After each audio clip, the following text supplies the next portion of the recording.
Bonjour, mon nom est Stéphane. Bienvenue à Pause Café Linux, leçon 8.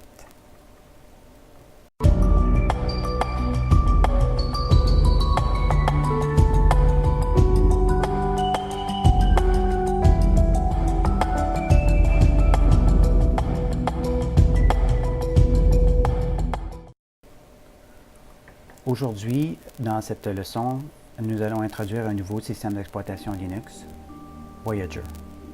Provenant de la France, Voyager est un système GNU Linux sur base Xubuntu, Ubuntu, Debian. Donc, sur les distributions Linux, Debian fut créé dans les années 90. Par la suite, il a donné branche à plusieurs distributions Linux différentes, dont Ubuntu. Ubuntu est une distribution Linux importante parce que Ubuntu a, dans sa distribution, réussi à offrir une panoplie d'applications, souvent gratuites pour ses utilisateurs.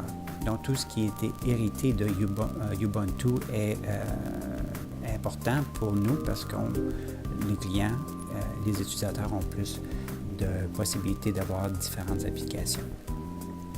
Xubuntu lui-même dérive de Ubuntu. Pourquoi est-ce qu'on explore un Linux qui provient d'une branche Xubuntu? C'est pour deux raisons particulières, la performance et l'efficacité. Xubuntu est reconnu pour sa performance, son efficacité, et étant donné qu'il est d'une ligne Ubuntu Debian, il offre une panoplie de logiciels possibles et à 95-99% gratuit. Alors aujourd'hui, dans cette première leçon pour Voyager, nous allons explorer l'interface. On peut reconnaître des choses qu'on voit dans Elementary OS pour ceux qui ont fait les leçons de Elementary OS. Des icônes raccourcis rapides sur la barre d'en bas. Donc, en cliquant sur les icônes, on a accès directement à l'application qu'on veut ouvrir.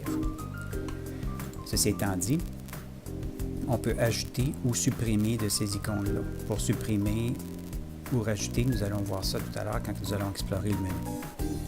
Par la suite, vous avez votre bureau et en haut de droite à gauche, on a les options de l'utilisateur du système, éteindre, redémarrer, mettre en veille le système. Ensuite, on a des espaces de travail ici. On va revenir là-dessus dans quelques secondes. L'heure, la date. On clique à droite là-dessus et on peut faire dans les propriétés des modifications sur ces informations-là. On a ensuite le contrôle du volume, le contrôle du réseau, Bluetooth, d'autres icônes dont on va discuter dans les leçons prochaines. Complètement à gauche, en haut, on a l'icône logo de Voyager qui donne accès au menu. Ici sont les logiciels, applications favorites, et on a les sous-menus des logiciels, applications qu'on voudrait ajouter ou jouer ou modifier. Donc, si on veut ajouter dans les raccourcis une application, on ne fait que glisser l'application à partir du menu vers la base et on laisse aller le bouton de gauche, la souris, et l'application se retrouve là et on peut facilement l'ouvrir à partir d'ici. Quand on veut l'enlever, on a juste à la déplacer et on la laisse aller dans un espace vide comme le bureau. Et elle disparaît de notre menu d'en bas sans disparaître, évidemment, du menu principal. Parce qu'elle n'a pas été désinstallée, mais simplement l'icône de raccourci rapide a été enlevée. Dans le menu principal, on a un icône important qu'on va discuter aujourd'hui, c'est les paramètres. Les paramètres sont importants parce qu'ils nous permettent de faire des modifications significatives sur tout ce qui s'appelle configuration logicielle et matériel. Donc, à partir du paramétrage, on peut ajouter, enlever des imprimantes, des disques, faire une configuration par feu. Donc, travailler très fort, peut-être plus profondément dans le système pour le personnaliser à nos besoins. Maintenant, on va laisser cette fenêtre-là ouverte et on va aller voir ici nos espaces de travail. Qu'est-ce qu'un espace de travail? Eh bien, c'est virtuellement plusieurs écrans, en fait. Donc ici, on voit le petit petit rectangle blanc ici qui représente mon icône, ma fenêtre que je déplace. On est donc dans l'espace de travail numéro 1. Si je clique ici, on tombe dans l'espace de travail numéro 2. Je peux ouvrir une autre application et on se retrouve avec deux applications qui travaillent dans deux espaces de travail différents. Excellent pour l'organisation du travail. Par défaut, on tombe avec 4 espaces de travail avec Voyager, mais on pourrait en ajouter ou en enlever. C'est une option qu'on pourrait personnaliser plus tard si le besoin est ressenti. Maintenant, ce qui est important à savoir avec les fenêtres, c'est qu'elles peuvent voyager d'un espace de travail à l'autre. Donc, si je la déplace vers le bas, celle-ci, je vais tomber dans l'espace de travail numéro 4. Comme ça. On voit que je suis dans un espace de travail maintenant numéro 4. Et si je la déplace vers la gauche, je tombe dans l'espace de travail numéro 3. Je la déplace vers le haut, je retourne à l'espace de travail numéro 1 où ce que j'avais déjà ma première fenêtre. Pour faire des modifications sur les espaces de travail, dans Paramétrage, on va dans l'icône Espace de travail et on peut ici ajouter des espaces de travail ou en enlever selon le besoin. Pour les raisons de formation, nous allons laisser au nombre 4 les espaces de travail avec lesquels on travaille. Maintenant, le bureau.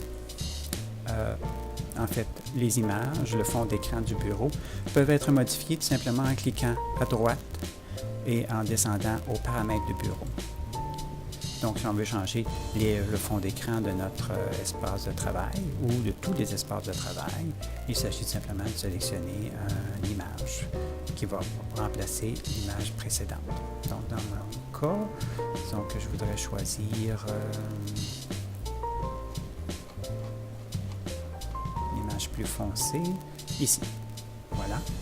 Alors, je vais cliquer ici pour appliquer cette image à tous les espaces de travail. Sinon, on pourrait se retrouver, dépendamment des besoins, là, avec différents fonds d'écran d'un espace de travail à l'autre. Mais nous, on veut le même fond d'écran pour chaque espace de travail. Donc, en voyageant d'un espace de travail à l'autre, on a le même fond d'écran. Je sais que c'est une vue d'ensemble rapide, mais on va aller plus spécifiquement dans des sujets précis de Voyager dans les prochaines leçons. On va explorer des situations où on ajoute des applications, on enlève des applications, un peu la routine de ce qu'on a fait avec Elementary OS, mais avec Voyager et avec des modifications légères qui vont nous amener à probablement mieux apprécier ce système d'exploitation. Alors voilà, c'était l'introduction rapide de Voyager GNU Linux. Nous espérons que vous allez être avec nous pour les prochaines leçons. Merci!